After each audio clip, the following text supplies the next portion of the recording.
of this philosophy. Okay, the first major strand is what we call empiricism, and the most famous proponent of this is John Locke.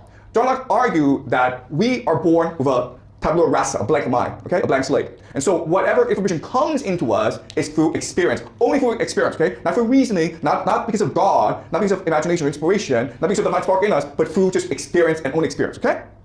David Hume proposed a new idea called skepticism, and he goes even further than John Locke. John Locke says that we experience the world, and that's how we know the world. Now, the entire basis of science is the idea called induction.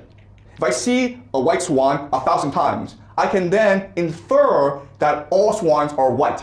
Okay, this idea of induction. This is what underlies scientific process. Without the idea of induction, you can never access truth. And what David Hume says is, induction does not work.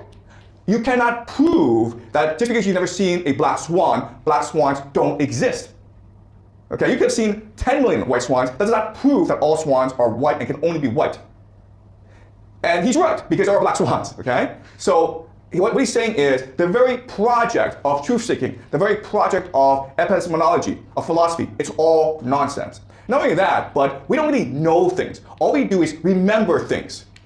Okay? So when we say that Rome is the capital of Italy, we think we know it, but we don't know it. It's all just convention. It's all just we agree to call a place in Italy Rome. We agree that that's a capital, okay? It's all just agreement. But there's no basis for truth here.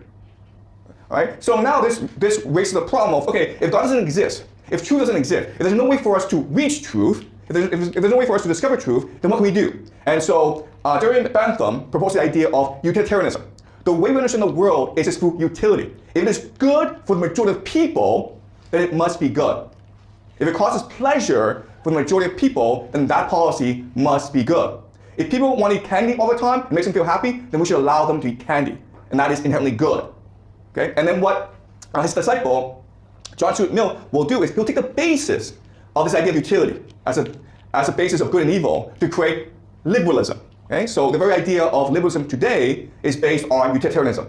So for example, homosexuality. Why is homosexuality good? Because first of all, homosexuals want to be homosexuals, okay? You force them not to be homosexuals, they'll feel bad, but also what's more important is they're not doing any harm to anyone, right?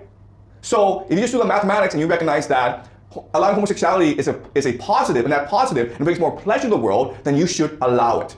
Okay? And this religious talk of it goes against the will of God, it's against the Bible, it's just nonsense. We should just focus on first principles and just focus on utility. Does it bring benefit to people? And this is the very basis of British philosophy. And as you can appreciate, this aligns very much with the Francis idea of the world, right?